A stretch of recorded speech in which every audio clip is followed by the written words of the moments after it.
Bonsoir tout le monde. Bon, ça fait un petit moment que j'ai pas fait de vidéo face caméra. Bon, c'est pas trop mon truc dans l'ensemble. Mais bon, je voulais quand même en faire une, entre autres sur le réchauffement climatique. Bon, je dois vous avouer que ce n'est pas trop mon domaine, hein. Moi, je suis plus sur la santé. Mais je voulais en faire une quand même parce que il y a beaucoup de choses qui sont dites. Et en fait, on essaye de nous faire croire quelque chose alors que c'est un peu l'inverse, même si le résultat est le même. Alors, certes, il y a réchauffement climatique, mais ce n'est pas forcément dû au CO2. En fait, alors, comment vous expliquer je vous mettrai des vidéos en barre d'infos ou dans les commentaires en dessous. Il y a deux vidéos qui peuvent vous intéresser, je pense. C'est un scientifique, donc un physicien, et je crois qu'il a fait aussi un article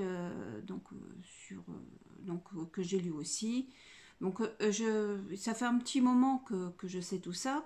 Mais donc voilà, vu que c'est pas trop mon domaine, voilà, je voulais pas trop en parler quand même. Mais bon, je vais en parler quand même parce que je vous ai déjà parlé que la Terre avait des cycles et que ce réchauffement climatique a déjà eu lieu sur Terre. Mais donc j'ai pris quelques petites notes pour éviter d'en oublier un petit peu, puis bon pour pas que je bafouille de trop. Ça a déjà eu lieu en fait avec 5 fois plus de CO2 qu'on a à l'heure actuelle et avec 5 degrés de plus. Donc voilà, en fait c'est pas dû. Alors bien sûr, comment dire comment dire l'activité de l'homme n'y est pas forcément pour rien non plus. On augmente toujours, mais ce n'est pas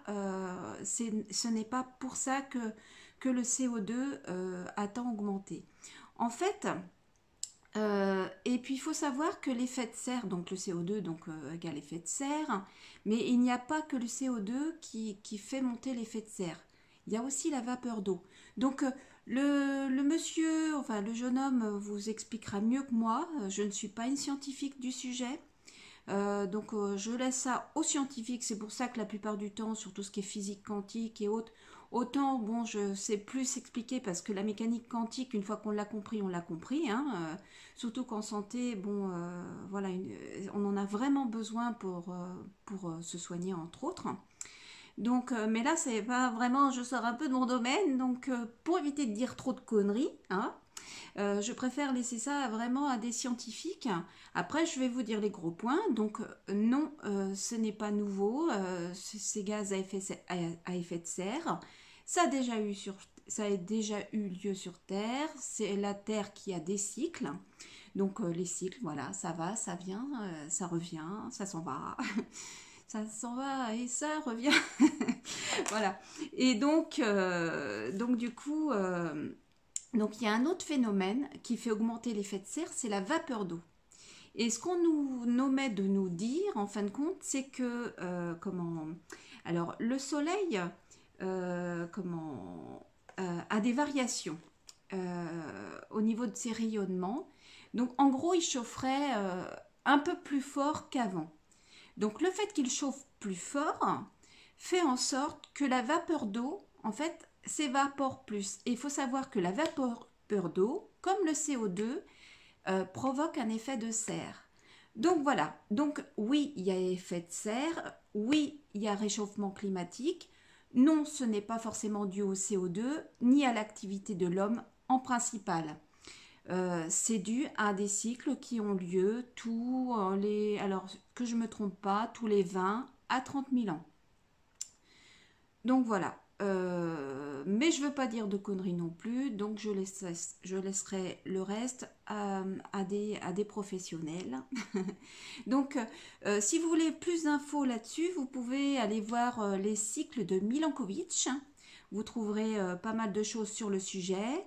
Donc, faut faire attention aussi à qui fait les vidéos parce que c'est un petit peu, voilà, et c'est un petit peu pas toujours très très clair. Donc, vaut mieux laisser ça à des scientifiques et éviter de tomber dans des, comment dire, dans les, comment dire, Enfin, faut sortir un petit peu des chemins battus, quoi. Faut pas rester avec, voilà, ce que l'on nous dit. Faut toujours s'interroger, en fin de compte, sur ce que l'on nous dit. Parce que il y a des choses qui sont dites parce que ça peut arranger certains. Genre pour les taxes, par exemple, hein, les taxes carbone. Je vous dis, voilà. C'est vrai que faire payer une taxe carbone, bah, ça peut rapporter de l'argent à certains. Donc c'est pour ça que de passer ça que sur, comment dire, sur l'homme est une bêtise parce que ça a déjà eu lieu. Il y a eu des carottages de faits. Alors, je sais plus où c'est. J'avais sorti un lien tout à l'heure. Je sais pas si je l'ai encore. Ah oui. Alors, c'est des forages qui sont faits dans le parc national de la forêt pétrifiée de l'Arizona. Voilà. Donc, si j'ai bien la bonne info. Donc, je pense qu'il faut mieux se référer aussi aux vidéos que je vais vous donner. Parce que là, c'est sur un autre lien, Futura Planète, mais il y a des trucs qui déconnent aussi sur ce lien. Donc, voilà. Je préfère que vous vous fiez à certaines vidéos qui vous en diront beaucoup plus de ce côté-là. Donc voilà, donc en fait c'est dû à des cycles, au rayonnement du soleil qui chauffe plus que d'habitude, mettons au lieu de chauffer à 40%, il va chauffer à 43%, je crois que c'est ça qui mettait à peu près. Donc du coup forcément plus d'évaporation et sachant que l'évaporation, la vapeur d'eau en fait, ça donne un effet de serre tout comme le CO2, donc du coup ça pourrait être aussi dû à ça. Mais pas forcément à l'homme. Ça ne veut pas dire pour autant qu'il ne faut rien faire, parce que on a aussi une activité, il y a des choses qu'il faut qu'on revoie tous, que ça soit sur les énergies, des énergies beaucoup plus propres que ce qui est fait à l'heure actuelle. Alors surtout pas des choses comme, comment dire, il y en a qui jurent que par comment dire, le nucléaire. Donc sûrement pas, il y a beaucoup de déchets derrière, donc ce n'est pas la solution. Il existe des solutions qui sont, comment dire, qui sont expliquées par la physique quantique entre autres, qui rejoindraient un peu les travaux de Tesla sur l'énergie libre. Donc je ne vais pas trop m'étaler là-dessus parce que ce n'est pas forcément mon domaine non plus. La seule chose, ce qui est certain, c'est que l'électricité est partout autour de nous. D'ailleurs, nous sommes nous-mêmes, j'essaye de vous expliquer ça dans mes vidéos sur la santé, parce que pour comprendre son corps, il faut comprendre comment il marche. Et nous sommes des êtres bioélectriques. Donc il y a des ions négatifs, des ions positifs. Les ions négatifs sont très bons pour nous. Alors c'est pas facile à expliquer, mais les plantes marchent pareil. En fait, tout le vivant marche pareil. Et quand on commence à mettre un pied dans la mécanique quantique, dans l'électroculture, parce que en fait, alors vous pouvez aller voir des vidéos aussi de Yannick, alors je veux pas Van Dorm, je crois, je veux pas accrocher ton nom, Yannick, mais voilà, Yannick Van Dorm qui est un ingénieur aussi, plus basé sur, alors je sais plus, je veux pas dire de conneries sur les plantes, mais qui est passionné d'électroculture en fait, hein, euh, mais qui a prouvé, je crois que ne serait-ce qu'en mettant de la musique, en fait, les plantes, enfin bon, voilà, pousser mieux. Mais ça, c'est prouvé et reprouvé. En fait, il faut savoir que notre monde marche qu'en fréquence et qu'en énergie. Donc, tout est fréquence, tout est énergie. Nous-mêmes, nous sommes des émetteurs et des récepteurs. La physique quantique, en fait, il faut savoir que beaucoup de choses marchent grâce, on va dire, aux technologies quantiques autour de nous. Tout le monde sait qu'un poste radio, par exemple, va émettre des ondes. Voilà, tout le monde sait faire marcher son poste, mais vous ne savez pas vraiment comment ça marche. Et bien nous sommes pareils. Nous pouvons émettre des ondes, des fréquences, mais nous pouvons en recevoir. Donc il y en a des bonnes et des mauvaises. Donc par exemple, je sais pas, dans les bonnes, il peut y avoir je sais pas, quand vous chantez, enfin il y a certaines fréquences qui sont développées, qui permettent de vous garder aussi en santé. Par contre, il peut y avoir par exemple des ondes, des fréquences qui sont dues au Wi-Fi, au Bluetooth, à tout ce qui est bon, le micro-ondes, tout ça, enfin, voilà, qui sont très très mauvais pour nous. Voilà. Donc, si vous voulez faire des recherches là-dessus, d'ailleurs, je vous invite à en faire. Ne me croyez surtout pas. Faut jamais en fait, comment croire qui que ce soit. Et encore moins quand l'info est dirigée. Il faut pas se fier qu'à une seule info. Quand on regarde la télé, il faut savoir que derrière, il y a beaucoup de lobbies, il y a beaucoup de choses qui dirigent cette info. Pourquoi? Parce que ça rapporte de l'argent. Donc, bien sûr, il faut pas. Alors, vous pouvez les croire, bien sûr, mais ayez l'esprit critique et allez voir plus loin, voir d'autres informations, accumuler les informations, ne pas regarder les premières infos qui viennent, parce qu'il faut savoir que même en regardant sur Internet, la plupart du temps, les premières infos sont aussi boostées. Pour qu'on n'ait pas forcément toujours les bonnes du premier coup parce que ça, il y a des intérêts pour certains. C'est bête, mais c'est comme ça. Voilà, ce monde est un monde d'argent encore, malheureusement. Et donc, au-delà voilà, de ce que de la santé des gens, de la santé, de notre santé dans tous les domaines, parce qu'il faut savoir que là, malgré le réchauffement climatique, on ne peut pas renier, hein, la planète, elle, il faut savoir qu'elle s'en remettra sans problème, hein. C'est nous qui aurons des problèmes derrière parce qu'on ne pourra pas supporter peut-être certaines températures. Donc c'est pour ça qu'il ne faut pas rester sans rien faire non plus. Je pense que de planter énormément, déjà ça peut aider. Déjà, il y aura peut-être moins d'évaporation parce que le fait, mettons, de planter des arbres, hein, c'est moi qui dis ça, hein, je sais pas, mais je trouve ça logique de dire ça. Le fait de planter des arbres, par exemple, je pense que les arbres vont planter, vont prendre l'eau dans les sols et éviter peut-être une certaine évaporation qui a peut-être en trop. Alors, je sais pas si après la forêt va émettre des forêts peuvent émettre énormément de vapeur d'eau. Je ne pense pas. Je pense que tout est question, si chacun y met du sien en plantant énormément, et en plus, sans parler que les plantes rejettent de l'oxygène. Donc ça peut diminuer au moins le CO2. Voilà. Malgré que le CO2 n'est pas forcément le facteur principal. Et c'est pas lui qui fait augmenter la température, mais c'est la température qui fait augmenter le CO2 et la vapeur d'eau. En fait, c'est l'inverse. On nous dit carrément l'inverse. Donc, je vous invite à aller vérifier. Donc, en tout cas, je vais arrêter sur cette vidéo. Je pense que j'ai dit le principal.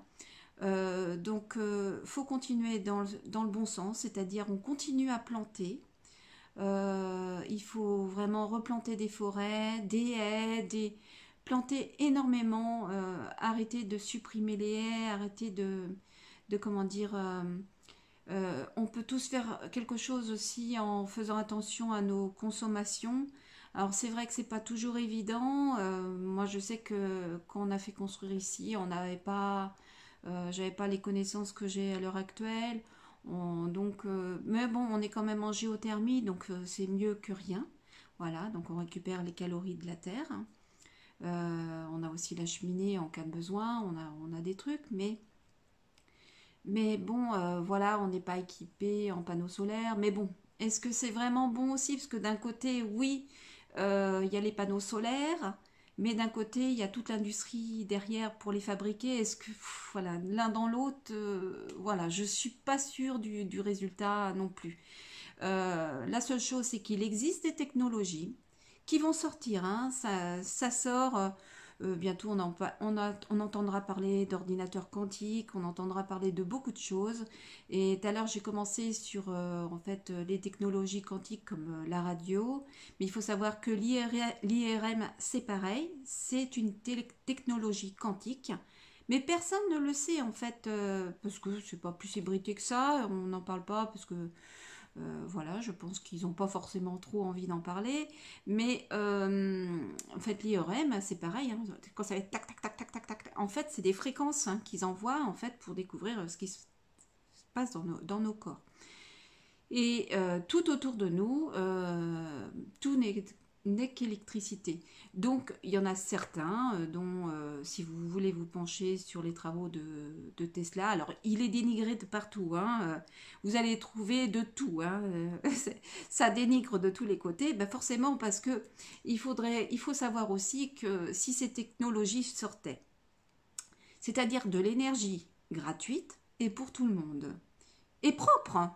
C'est-à-dire que l'énergie, comme elle est partout dans l'air, nous, on peut la récupérer déjà en tant qu'émetteur-récepteur, mais après, ces technologies qui vont être développées, moi, j'y connais rien en technologie, mais il y en a qui en parlent, il y a des physiciens qui en parlent, il y a des choses qui paraissent aberrants, comme par exemple le voyage dans le temps, des trucs comme ça, qui pourraient arriver bien plus tôt peut-être que ce que l'on pense. Bon, après, ça va paraître bizarre pour certains, hors norme, Star Trek. Mais déjà en physique quantique, on apprend que le passé, le futur n'existe pas, tout est ici même en fait. C'est comme si il y avait plusieurs plans. Il y a, bon, tout ça c'est prouvé par la physique quantique, hein. Il y a plein de choses qui sont prouvées. La seule chose, c'est qu'ils ne savent pas l'expliquer, mais il y a des choses qui échappent à beaucoup, même des physiciens, hein. Il y a des physiciens qui ont... Parce qu'il faut passer le côté... il y a le côté où en fait il y a les chiffres et il y a le côté où il y a beaucoup de phénomènes qui sont prouvés, on va dire, qui se répètent tout le temps. Ils ne savent pas pourquoi, mais ils se répètent. Voilà. C'est comme pour ceux qui ont peut-être regardé comment certains qui sont revenus de comment de d'une expérience de mort imminente par exemple, hein. Euh, En fait, quand on commence comment dire à prendre certains témoignages, on voit que tous les témoignages se rejoignent. Et pourtant, c'est des personnes qui ne se sont pas forcément côtoyées. Et il y a des choses qui sont quand même un peu bizarres, qui ont été, comment dire, que des chirurgiens ont remis, en fait, euh, qui ont vu des choses. Mais bon, voilà, certains ont peur d'en parler parce qu'ils ne veulent pas être mis pour fous. Enfin, et il y en a d'autres qui osent. Heureusement qu'il y en a qui osent, parce que il y a des choses qui se passent. Il y a, et par exemple, quelqu'un qui fait un arrêt cérébral, enfin, qu'on croit décédé, et qui en fin de compte revient à la vie, qui explique en fait hein, le phénomène, et puis comment explique que ce qui s'est passé dans le bloc opératoire, alors que normalement il était mort, il ou elle, hein, voilà, parce qu'en fait, il y a plusieurs témoignages qui vont dans ce sens. Voilà, c'est ça où je veux en venir, c'est qu'il y a beaucoup de témoignages, il y a beaucoup de choses qui sont inexpliquées, mais qui sont prouvées par le nombre d'expériences, en fait, par le nombre de personnes. Donc voilà, donc il y en a certains qui veulent pas, comment dire, passer ce pas, peut-être par intérêt aussi, hein, ou pour pas perdre leur place aussi. Il y a beaucoup aussi de médecins qui veulent pas perdre leur place aussi, parce qu'il faut savoir que s'ils font un pas de travers, alors c'est pour ça qu'on ne peut pas les blâmer la plupart du temps, parce que s'ils font un pas de travers, s'ils sortent des protocoles pour certains, même dans les hôpitaux et autres, on va dire qu'il y a on leur tourne dessus, quoi. Ils perdent leur travail. Donc forcément, et il faut savoir que quand ils sont rayés de l'ordre des médecins, et, même s'ils ont fait plusieurs années de médecine, même 25 ou 30 ans, ils ont que dalle à la retraite. Donc on peut les comprendre et on ne peut pas les blâmer pour autant.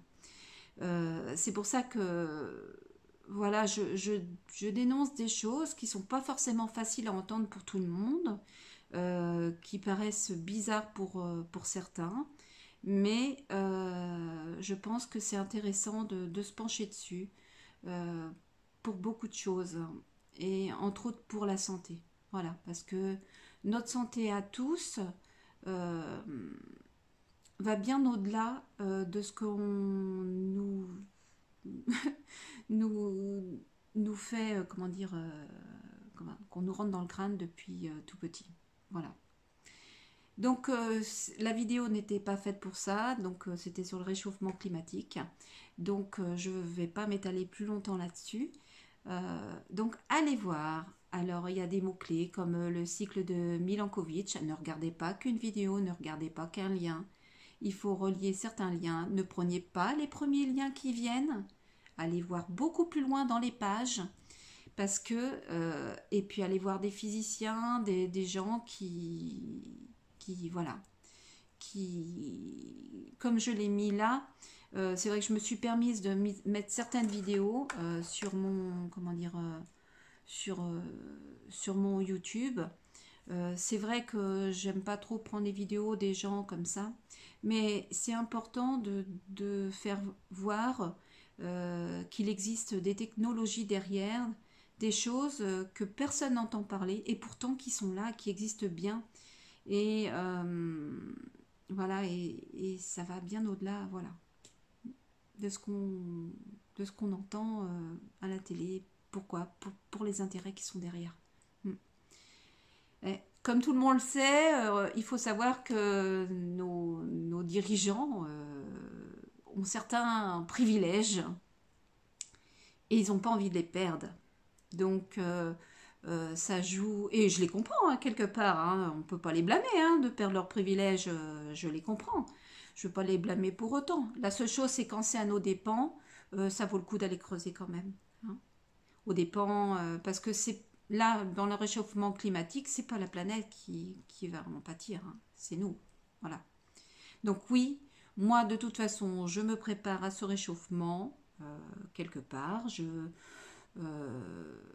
et parce que ça peut provoquer pas que parce que ça va provoquer des problèmes hein, sur le climat, hein, pas que sur le réchauffement.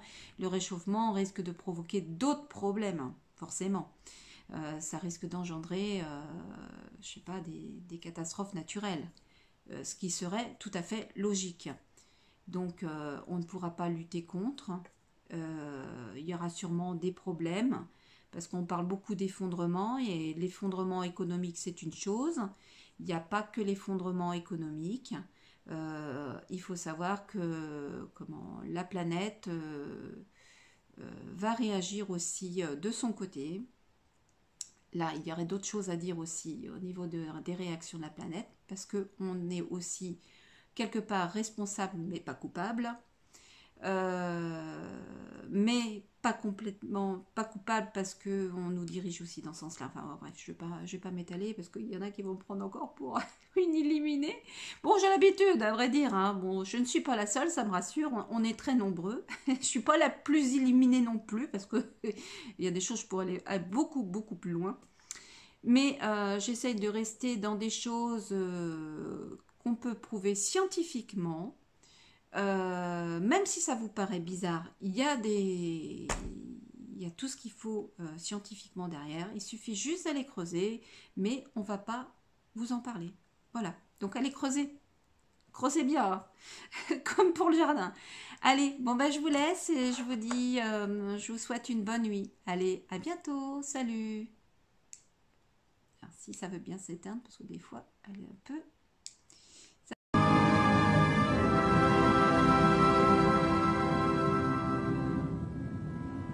Depuis plus de 10 ans, le physicien danois Henrik Svensmark travaille sur une nouvelle théorie du climat qui pourrait remettre en cause notre compréhension du changement climatique. Tous les processus qui se produisent dans notre univers, des explosions stellaires aux grandes variations d'intensité de l'activité solaire, nous touchent de façon beaucoup plus directe que nous ne le pensions. Nous avons suivi Henrik Svensmark dans sa lutte pour se faire entendre. Se faire entendre par une communauté scientifique peu disposée à accepter l'idée que le réchauffement climatique actuel puisse avoir des causes naturelles. Les nuages et la vapeur d'eau produisent un effet de serre considérable sur le climat terrestre. Ce seraient donc les nuages au-dessus de nos têtes les responsables du réchauffement ? Tout le monde se préoccupe du dioxyde de carbone, mais les nuages jouent un rôle déterminant dans le changement climatique.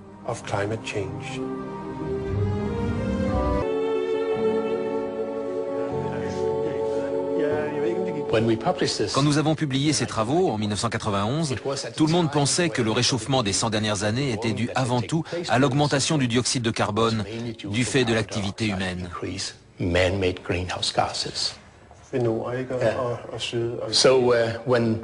La communauté scientifique a donc été très surprise de découvrir la corrélation quasi parfaite entre les variations de l'activité magnétique solaire et la température terrestre. Nos expériences montraient de façon très claire que lorsque l'activité magnétique du Soleil était plus importante, la température de la Terre était plus élevée. Personne n'était en mesure d'expliquer quel mécanisme pouvait être à l'origine de ce phénomène.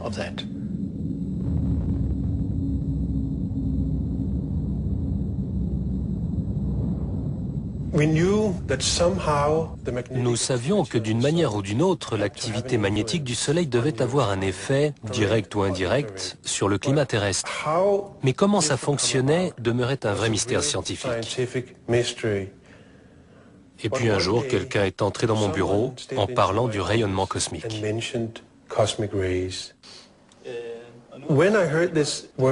Lorsque j'ai entendu ce terme, j'ai immédiatement pensé à une expérience que j'avais faite au lycée, dans ce qu'on appelait une chambre à nuages. À l'intérieur de cette chambre, l'air est supersaturé, et quand les particules des rayons cosmiques le traversent, ça produit une chaîne de gouttelettes qui forment comme un petit nuage. Avec cette image en tête, je me suis dit, et si le rayonnement cosmique était responsable de la formation des nuages? Et si le Soleil, avec son champ magnétique, était capable de modifier la couverture nuageuse de la Terre? Nous aurions alors une parfaite explication du changement climatique. Le Soleil en serait le principal responsable par le biais des nuages que nous voyons chaque jour dans le ciel.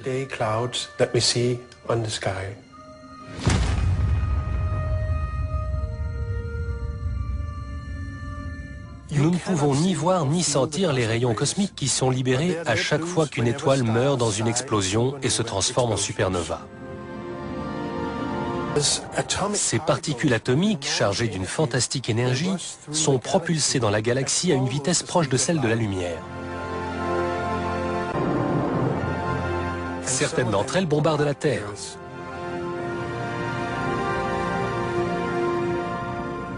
Mais le Soleil combat ces rayons cosmiques et contrôle le nombre de ceux qui frappent l'atmosphère terrestre. La courbe rouge représente le rayonnement cosmique. Vous pouvez voir ces variations. Et la courbe bleue représente la couverture nuageuse. Ça signifie donc que le rayonnement cosmique a une influence sur le climat terrestre. C'est fascinant, car ça implique que l'espace a un impact direct sur nous.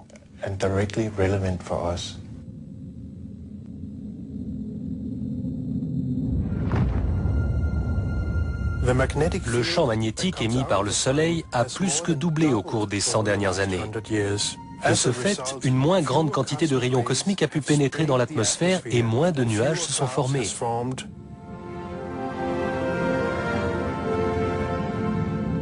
Ça a eu pour conséquence de réchauffer la Terre. Quand un fort champ magnétique émane du Soleil, ça diminue la quantité de rayons cosmiques qui balaient la Terre. Ce qui signifie qu'il y aura moins de nuages pour nous tenir au frais. Au contraire, un Soleil paresseux, avec un champ magnétique faible, laisse pénétrer davantage de rayons cosmiques, qui eux-mêmes produisent plus de nuages. C'est de cette manière que les étoiles et le Soleil contrôlent la couverture nuageuse de la Terre. Quand nous avons présenté les résultats de nos travaux à Birmingham, en 1996, nous étions tous très excités, bien sûr. Mais à notre grande surprise, ils ont été reçus de façon très négative.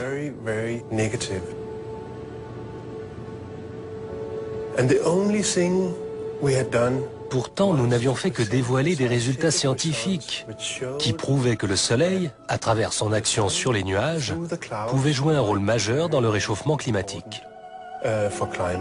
Bien sûr, il y a eu une réaction de la part du GIEC, le groupe d'experts intergouvernemental sur l'évolution du climat. Bert Bolin, qui en était le président à l'époque, considérait qu'il était irresponsable de notre part de déclarer qu'un autre facteur que le dioxyde de carbone puisse avoir une influence majeure sur le climat. Il est donc certain que le Soleil a une influence sur le climat. Mais l'ensemble des climatologues ont totalement rejeté cette idée. Pour eux, nos théories étaient dangereuses. J'ai vraiment été choqué par certaines de leurs réactions. En science, il ne suffit pas d'avoir une bonne théorie. Il faut également faire des expériences pour prouver sa validité. J'étais déterminé à faire une expérience pour prouver le lien qui existe entre le rayonnement cosmique, la formation d'aérosols et les nuages. Nous nous sommes lancés dans cette aventure sans aucun financement. J'ai poursuivi mes travaux en espérant qu'on finirait par trouver de l'argent. On a dû construire le laboratoire, préparer l'expérience, trouver les fonds. En tout, ça nous a demandé 4 ans. Cette expérience doit nous aider à comprendre pourquoi il semble y avoir une relation entre l'activité solaire et le climat terrestre.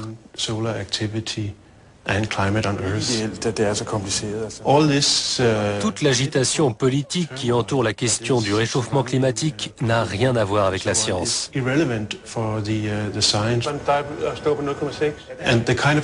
L'expérience que nous allons faire est nécessaire, car elle va nous aider à mieux comprendre l'un des processus les plus importants à l'œuvre dans notre atmosphère, à savoir la formation des nuages. On a dit et répété que le Soleil n'était pas responsable du réchauffement qu'on constate depuis 20 ou 40 ans.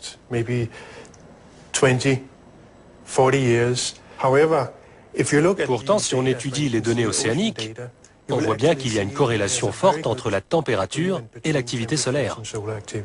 Vous voyez ici en bleu la température océanique jusqu'à une profondeur d'environ 50 mètres. Si on compare l'allure générale de cette courbe avec celle de la courbe rouge, la corrélation est évidente. Or, la courbe rouge représente la variation d'intensité du rayonnement cosmique durant la même période. Nous voyons donc que même aujourd'hui, c'est le Soleil qui domine l'évolution des températures.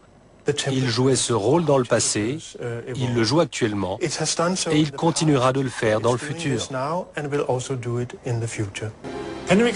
Svensmark et son équipe avaient obtenu de très bons résultats. Et je pensais qu'ils seraient publiés immédiatement ou dans les mois qui suivraient leur découverte. Or, ils ont mis 16 mois à se faire publier. La raison à cela est selon moi une réticence de la communauté scientifique, et plus précisément celle qui soutient que l'effet de serre est dû à l'activité humaine, à accepter l'idée que cette nouvelle théorie, déjà étayée par quantité de preuves empiriques, le soit maintenant par des preuves expérimentales.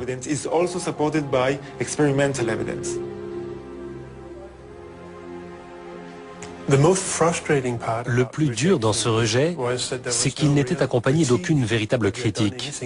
On ne nous accusait pas d'être dans l'erreur, on nous faisait plutôt des remarques du genre « ce n'est pas intéressant » ou « c'est trop long ». Il n'y avait pas de réelle critique de nos idées, ce qui était encore pire pour nous. Ce sujet prend une nouvelle dimension, car le réchauffement climatique est devenu un enjeu politique. Ça devient soudain politiquement incorrect. Et si on veut comprendre ce qui se passe, il faut prendre en compte ces facteurs.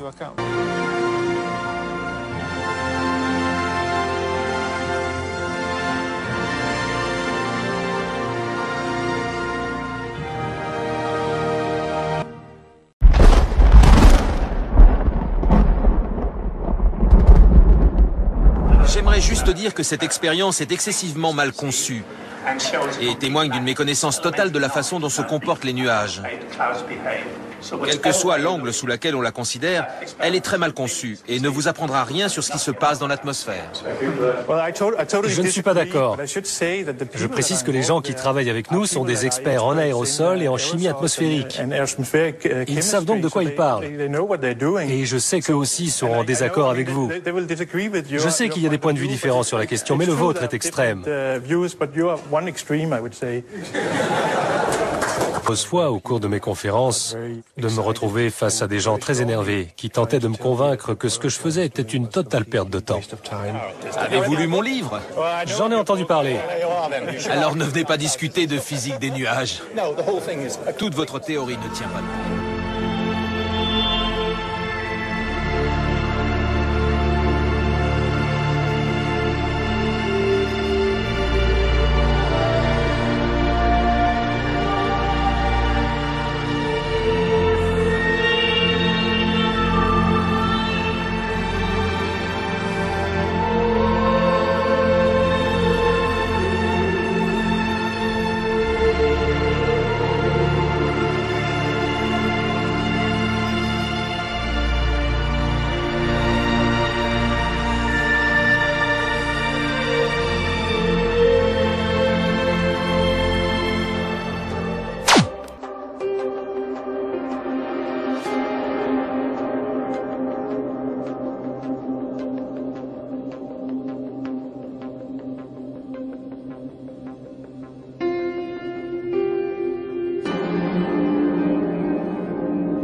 Quand on me dit « je ne crois pas au réchauffement planétaire », je réponds « moi si, mais je ne crois pas que le CO2 produit par les hommes en soit la seule cause ».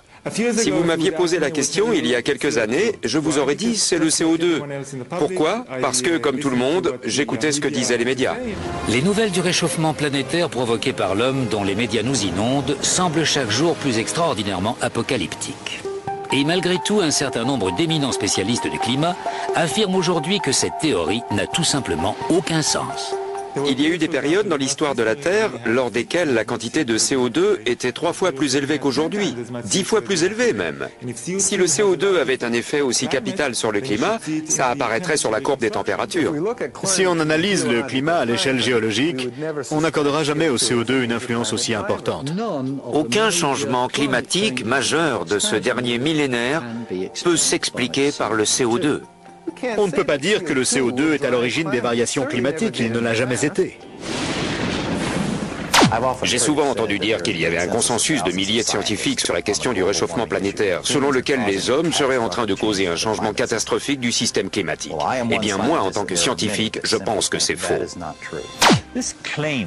Prétendre que le GIEC rassemble les 1500 ou 2500 meilleurs scientifiques du monde est faux. Il suffit de regarder les biographies de ses membres. Tous ne sont pas scientifiques.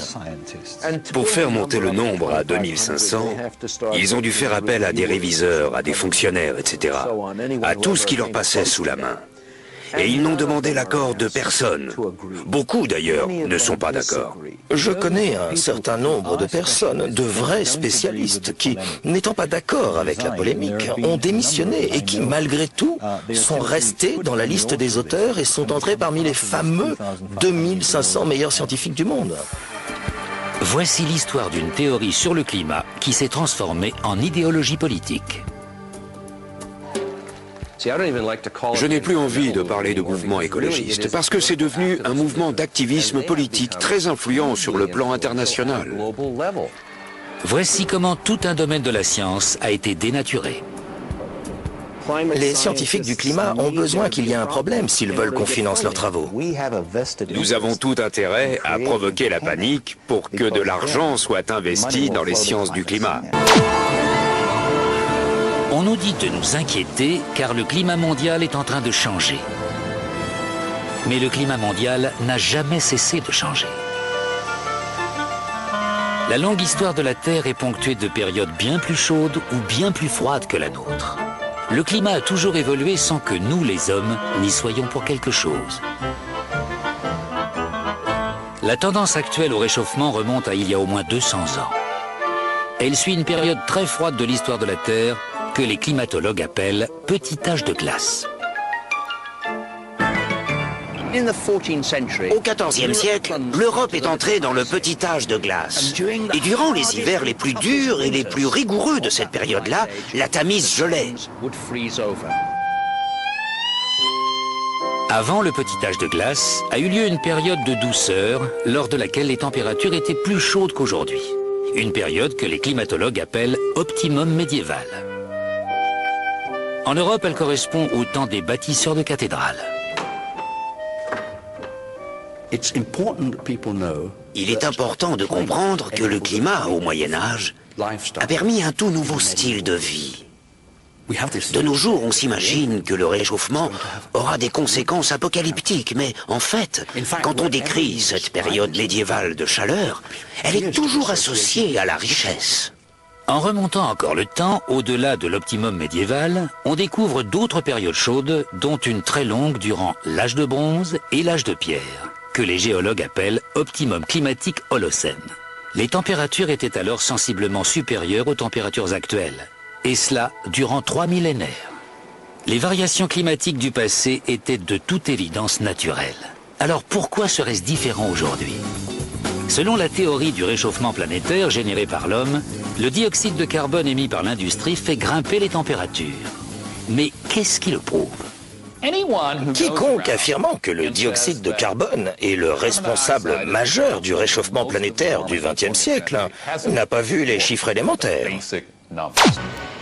Ces 150 dernières années, la température de la planète a augmenté d'un peu plus d'1,5 degré Celsius. Mais curieusement, ce réchauffement a principalement eu lieu au début du XXe siècle, entre 1905 et 1940, au moment où la production industrielle était relativement faible. Puis après 1940, le climat s'est rafraîchi. Voici un relevé des températures de l'Arctique au cours du XXe siècle. Durant le boom économique de l'après-guerre, les températures s'effondrent. Et paradoxalement, elles cesseront de décroître seulement lors de la crise économique des années 1970. Très clairement, le CO2 ne peut pas causer les changements de température. Il en est le produit. Il suit les changements de température. Les mesures réalisées grâce au forage de la calotte glaciaire nous conduisent au cœur même du problème. On dit que la température montera si le taux de CO2 en tant que gaz à effet de serre augmente dans l'atmosphère. Mais les forages font la démonstration inverse.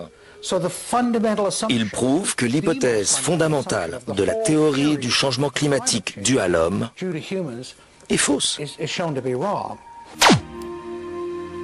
Pour nombre de scientifiques, la conclusion s'impose. Le soleil gouverne le climat. Le CO2 ne compte pas. Alors pourquoi, si tel est le cas, nous assène-t-on constamment, jour après jour, que le réchauffement planétaire est le fait de l'homme? Tout ce qu'il y a de vert dans cette affaire, ce sont les billets. Notre planète est totalement aux abois. Notre espèce est désormais incontrôlable. La discussion du sujet a commencé avec Margaret Thatcher. Elle s'est toujours beaucoup impliquée dans la promotion de l'énergie nucléaire. Je m'en souviens puisque j'ai été secrétaire d'État à l'énergie. Et cela bien avant que l'on parle du problème du changement climatique. Parce qu'elle s'inquiétait pour la sécurité de l'énergie. Et que ni le pétrole, ni le syndicat national des mineurs ne lui inspiraient confiance.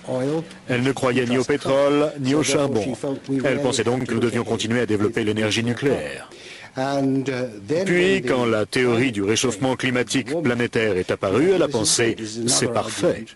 Voilà un nouvel argument en faveur du nucléaire, puisque cette énergie-là ne créait pas d'émissions de CO2. Tel était son propos qui depuis a été quelque peu déformé. Elle s'est donc rendue à la Royal Society, l'Académie britannique des sciences, et a dit « il y aura de l'argent à la clé si vous prouvez cette théorie ». Alors forcément, ils l'ont prouvé. Inévitablement, dès lors que les politiques soutiennent une cause et y associent leur nom d'une manière ou d'une autre, l'argent afflue. C'est ainsi. Et inévitablement, les institutions de recherche et de développement se sont mises à bouillonner, si je puis dire. Elles allaient étudier le climat, mais en mettant un accent particulier sur la relation entre le dioxyde de carbone et la température. En 1988, à la demande de Madame Thatcher, le Met Office met en place une équipe de modélisation climatique qui constituera plus tard la base d'un nouveau comité international baptisé GIEC, le groupe d'experts intergouvernemental sur l'évolution du climat. Et le premier grand rapport qu'ils ont publié prévoyait une catastrophe climatique provoquée par le réchauffement planétaire. Je me souviens de la conférence destinée à la presse scientifique à laquelle j'ai assisté.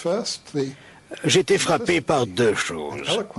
Premièrement, la simplicité et l'éloquence du message, ainsi que l'énergie avec laquelle il nous était transmis. Et deuxièmement, le mépris total de toutes les découvertes climatologiques réalisées jusqu'alors, y compris le rôle du Soleil, qui pourtant avait été au centre d'une réunion importante de la Royal Society quelques mois plus tôt.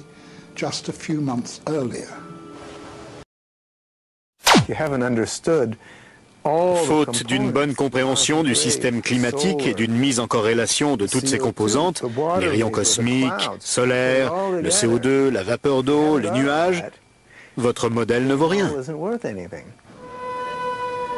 L'éventail des prévisions climatiques varie considérablement. Ces variations résultent d'une légère modification des hypothèses sur lesquelles les modèles sont fondés.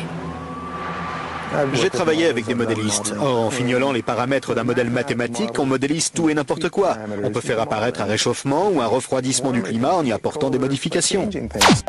C'est de la pure propagande. Les rapports officiels émis par le GIEC sont souvent très alarmants. Mais sont-ils fiables?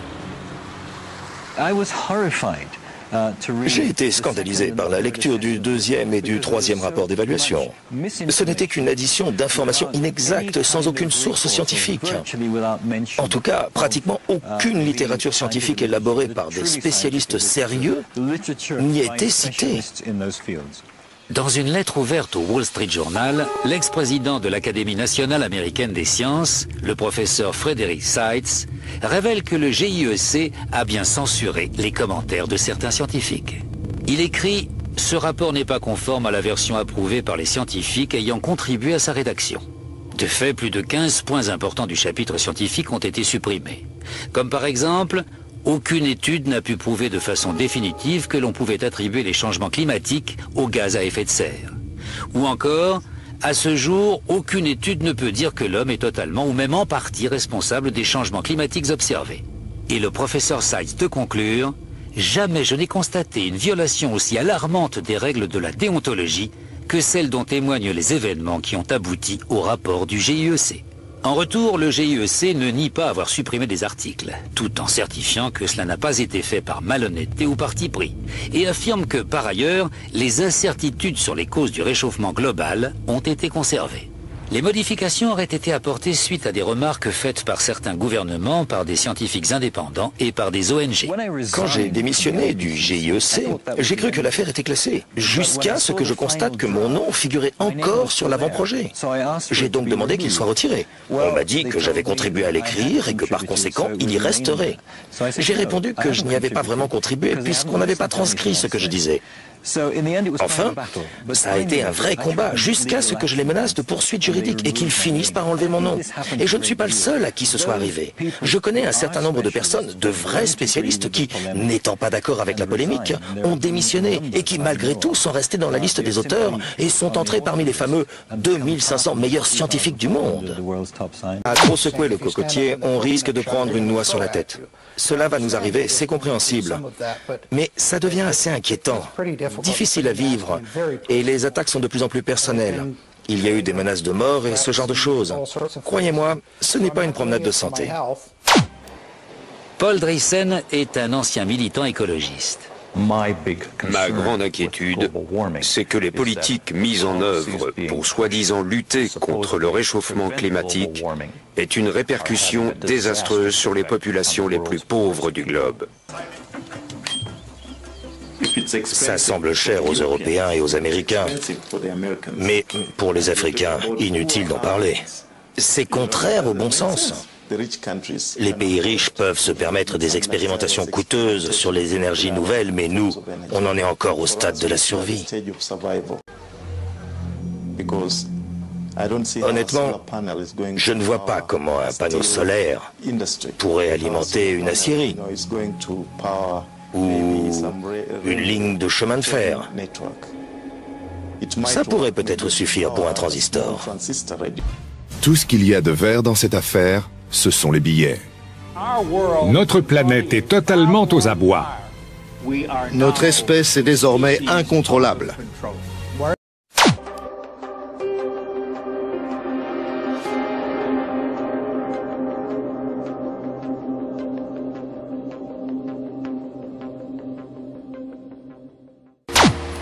L'effet de serre n'est qu'une composante du système climatique de la Terre. Et le CO2 est un gaz à effet de serre relativement mineur. L'atmosphère se compose d'une multitude de gaz dont un petit pourcentage s'appelle gaz à effet de serre. Et 99% de ce tout petit pourcentage est de la vapeur d'eau, le gaz à effet de serre le plus important. La vapeur d'eau est un gaz à effet de serre de loin le plus important.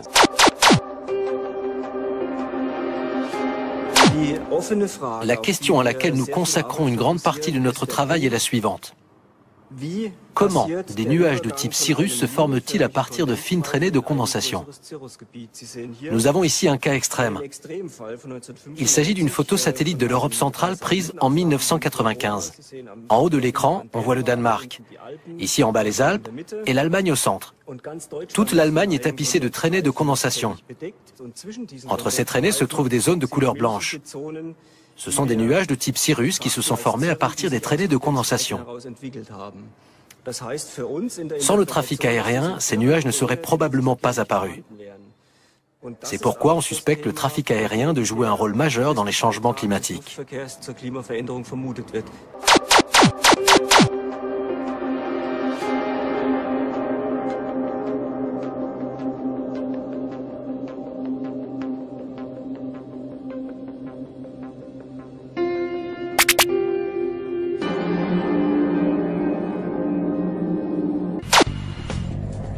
L'idée serait d'exploiter 3 aéroports existants situés près de l'équateur. Des avions ultra rapides chargés de soufre en décolleraient à fréquence régulière. Ce serait pas une grosse opération? Non, c'est assez modeste, surtout comparé au nombre d'appareils que possèdent les grosses compagnies aériennes. Il y a des milliers d'avions dans le ciel en ce moment, partout dans le monde. Eureka! Un moyen de refroidir la planète instantanément. Mais si j'ai bien appris une chose dans cette histoire, c'est que tout a un prix. On devra peut-être en arriver là pour sauver le monde. Mais autant se préparer à faire des choix difficiles. Sauver le Groenland, mais assécher l'Asie et l'Afrique. Vivre avec un ciel blanc et des couchers de soleil sulfuriques pour sauver des eaux New York ou Bombay. Cette opération pourrait porter ses fruits en quelques semaines. J'avoue que c'est tentant.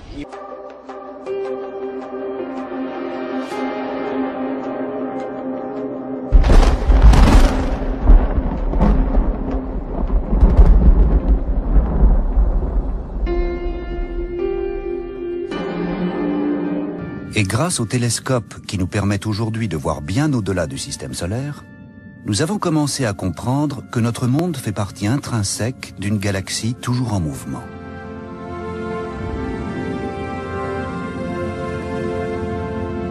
Et une idée nouvelle se dessine. Cette galaxie pourrait agir sur notre système climatique d'une façon que nous ne soupçonnions pas.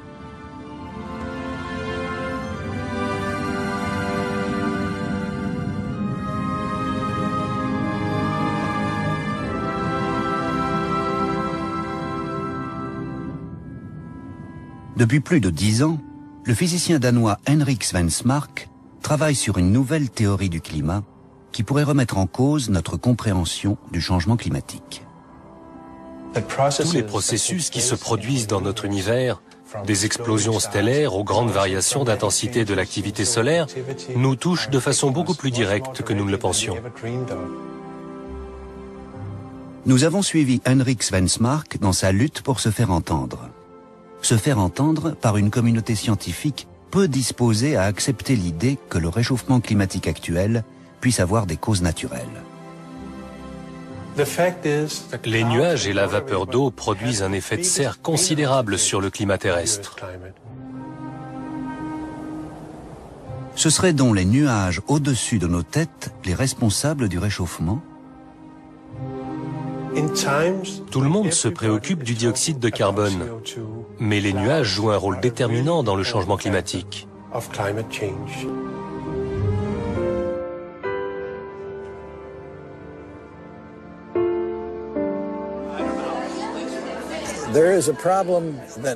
Nous sommes confrontés à un problème somme toute récurrent. Les idées novatrices sont rarement bien acceptées par les milieux scientifiques. Et ça, d'autant plus lorsqu'elles proviennent de quelqu'un de jeune et d'inconnu dans le domaine de recherche concerné. Il peut alors avoir beaucoup de mal à faire publier ses travaux. Notre théorie peut se résumer ainsi. Au lieu de considérer les nuages comme étant le résultat du climat terrestre, il faut inverser les choses et voir le climat comme le résultat des changements dans la couverture nuageuse.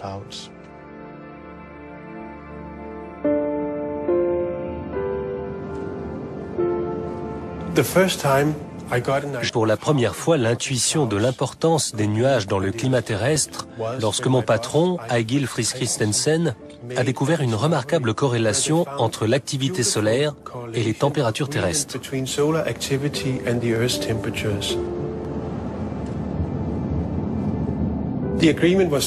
La corrélation était si forte que ça ne pouvait pas être une coïncidence. Ça m'a encouragé à chercher dans cette voie et à prendre en compte les nuages dans ma recherche d'une explication.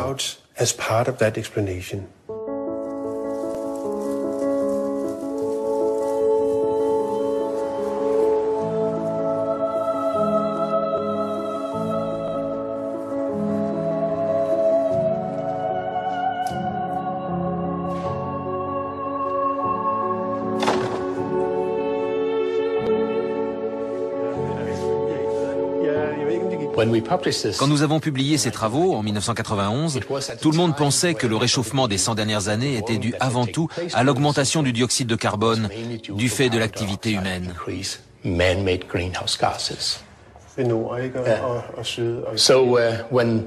La communauté scientifique a donc été très surprise de découvrir la corrélation quasi parfaite entre les variations de l'activité magnétique solaire et la température terrestre.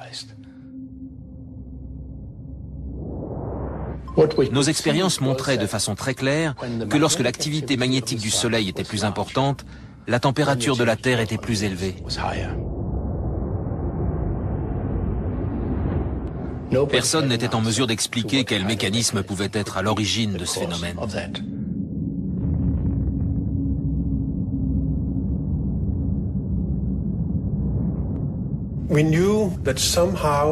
Nous savions que d'une manière ou d'une autre, l'activité magnétique du Soleil devait avoir un effet, direct ou indirect, sur le climat terrestre. Mais comment ça fonctionnait demeurait un vrai mystère scientifique. Et puis un jour, quelqu'un est entré dans mon bureau en parlant du rayonnement cosmique.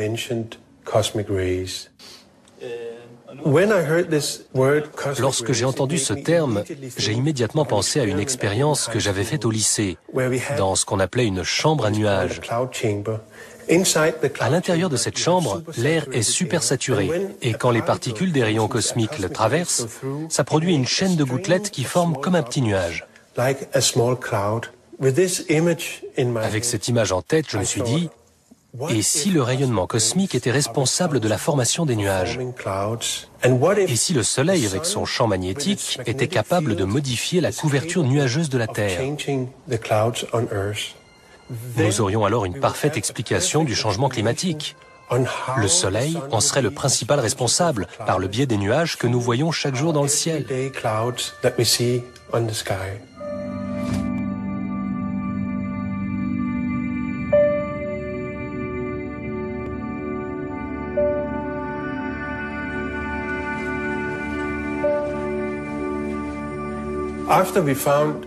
Quand nous avons découvert le lien entre le rayonnement cosmique et les nuages, nous avons tout d'abord pris en compte toute la couverture nuageuse. Mais je devais trouver ensuite de quel nuage précisément il s'agissait. Une nouvelle série de données nous a permis d'étudier plus précisément cette question. Nigel Marsh est alors venu en renfort. Il m'a aidé à analyser ces données. Et à notre grande surprise, nous avons découvert que ce lien est très net, surtout sur les nuages de basse altitude. Ce sont de bonnes nouvelles pour notre théorie. Ça signifie donc que les nuages de basse altitude ont un fort effet refroidissant sur le climat terrestre. Si leur quantité augmente, le climat se refroidit. Mais si on a un rayonnement cosmique moins intense, on a aussi moins de nuages de basse altitude, et la Terre se réchauffe. Les données du ISCCP, ce sont des rayons infrarouges. C'est intéressant. J'ai entendu parler pour la première fois des travaux de Henrik Svensmark quand j'ai commencé à m'intéresser à la façon dont les aérosols, les particules en suspension, étaient produits dans l'atmosphère terrestre. C'est une question essentielle car les nuages sont formés à partir de ces particules d'aérosols présentes dans l'atmosphère. Le satellite analyse un paramètre spécifique scientifiques. Au cours de nos recherches, nous avons découvert que les rayons galactiques cosmiques sont capables de moduler les aérosols, ces particules présentes dans les couches les plus basses de l'atmosphère.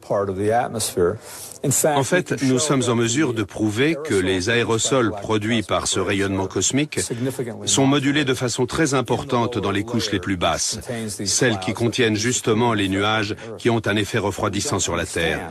Ce qu'on ne comprend pas encore, c'est comment et pourquoi ils se forment. C'est justement là que le rayonnement cosmique peut entrer en jeu. Car que fait-il lorsqu'il pénètre dans l'atmosphère terrestre? Il produit des ions. Nous pensons que ces petites charges aident à former ces aérosols présents dans l'atmosphère terrestre.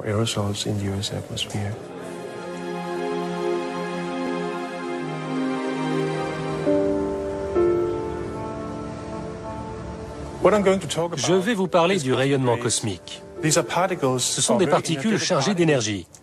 Elles pénètrent dans l'atmosphère terrestre et on est même capable de les mesurer. Quand l'activité solaire est à son maximum, on constate que peu de rayons cosmiques pénètrent dans l'atmosphère terrestre. Ça s'explique par le fait que le Soleil a alors un champ magnétique très puissant. Les particules présentes dans l'espace galactique ont beaucoup de mal à entrer dans le système solaire. Il semble donc y avoir un lien entre les changements dans l'activité solaire et les changements de climat.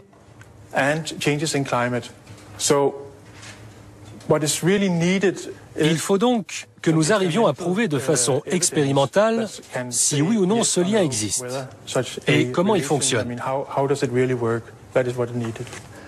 Tout laisse à croire que nous serons bientôt en mesure de pratiquer prochainement une expérience de ce type.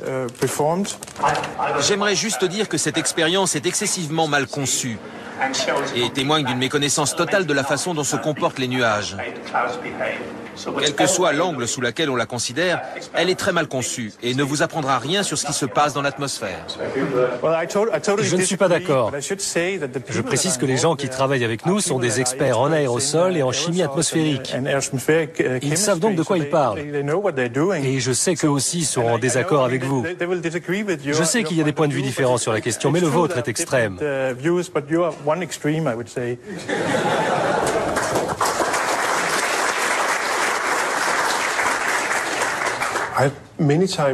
Il m'est arrivé de nombreuses fois au cours de mes conférences de me retrouver face à des gens très énervés qui tentaient de me convaincre que ce que je faisais était une totale perte de temps.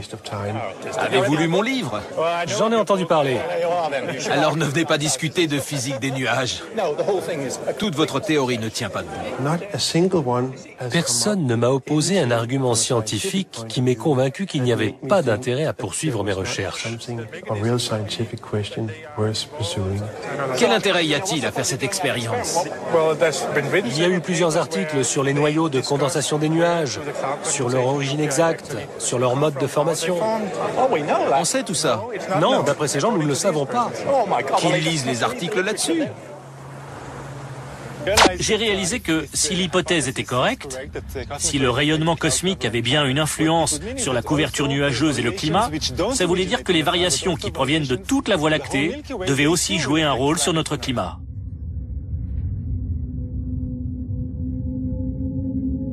Je m'intéresse à l'astronomie depuis l'enfance. C'est pour ça que je suis devenu astronome. J'ai toujours aimé la Voie lactée. J'aime sortir dans la nuit et admirer la merveilleuse galaxie dans laquelle nous nous trouvons. C'est là que nous vivons. Tout ça a une influence sur nous, sur le climat de la Terre. Et ça doit être pris en compte si on veut comprendre les variations climatiques du passé.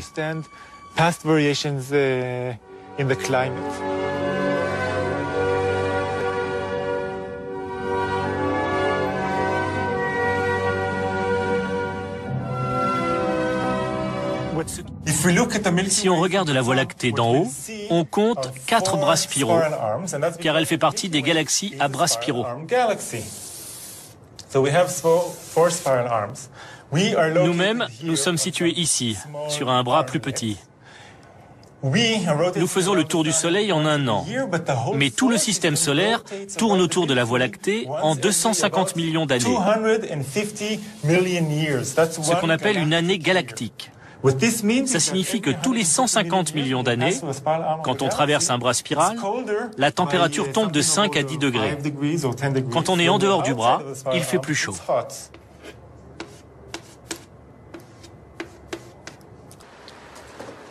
J'ai travaillé en collaboration avec Jan Weiser et nous avons reconstitué les températures terrestres. On a découvert que la température était plus froide de 5 à 10 degrés quand on était à l'intérieur d'un bras spiral de la galaxie. Personne n'avait mis ça en évidence avant, et nous étions très surpris. Mais le plus intéressant, c'est que ça signifie que le rayonnement cosmique est le facteur le plus important pour le climat de la Terre, du moins à l'échelle géologique. Et la seule explication qu'on puisse donner à ça est la théorie de Svensmark sur la couverture nuageuse. Quand on compare les données géologiques et les données astronomiques, voilà ce que ça donne. Vous pouvez constater qu'il y a une correspondance. La courbe noire représente la reconstruction géologique des températures sur la Terre sur la base des données géochimiques de Jan Weiser. Et en rouge, vous avez la variation de l'intensité du rayonnement cosmique. Quand on voit ces deux courbes, on constate une très forte corrélation. Statistiquement, c'est très parlant. Mais même sans se plonger dans les chiffres, devant ça, on voit tout de suite que c'est très significatif.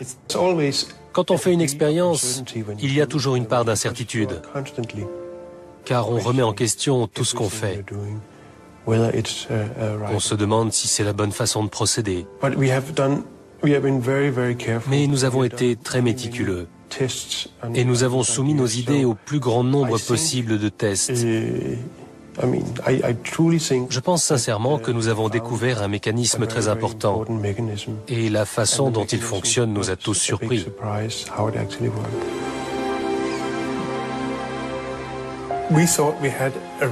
Nous pensions avoir fait une découverte majeure en mettant en évidence comment le rayonnement cosmique influe sur la couverture nuageuse et par là même sur le climat de notre planète.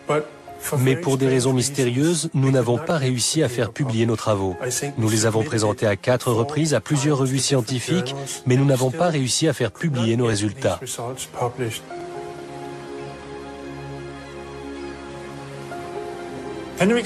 Svensmark et son équipe avaient obtenu de très bons résultats.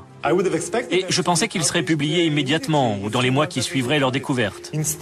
Or, ils ont mis 16 mois à se faire publier. La raison à cela est selon moi une réticence de la communauté scientifique, et plus précisément celle qui soutient que l'effet de serre est dû à l'activité humaine, à accepter l'idée que cette nouvelle théorie, déjà étayée par quantité de preuves empiriques, le soit maintenant par des preuves expérimentales.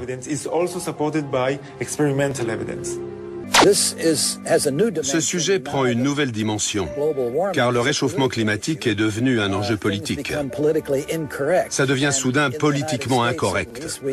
Aux États-Unis, il y a de très bons travaux de recherche sur le réchauffement climatique qui ne sont pas publiés uniquement parce que quelqu'un en a décidé ainsi. Après plus d'1 an d'attente, nous avons réussi à faire publier nos travaux dans la revue de la Royal Society.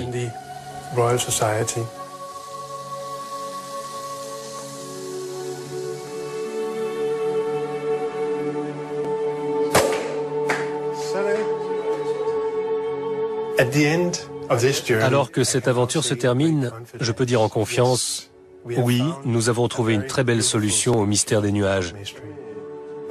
Il reste cependant un mystère, celui de savoir quand le reste de la communauté des climatologues comprendra que ce sont des forces extérieures à notre planète qui contrôlent notre climat. Ces idées montrent que la Terre n'est pas une petite île isolée flottant dans l'univers. Nous faisons partie du grand univers, et les processus qui s'y déroulent, comme la formation des étoiles ou les variations de l'activité solaire, ont une influence sur notre climat. Et tous ces facteurs peuvent produire des changements considérables.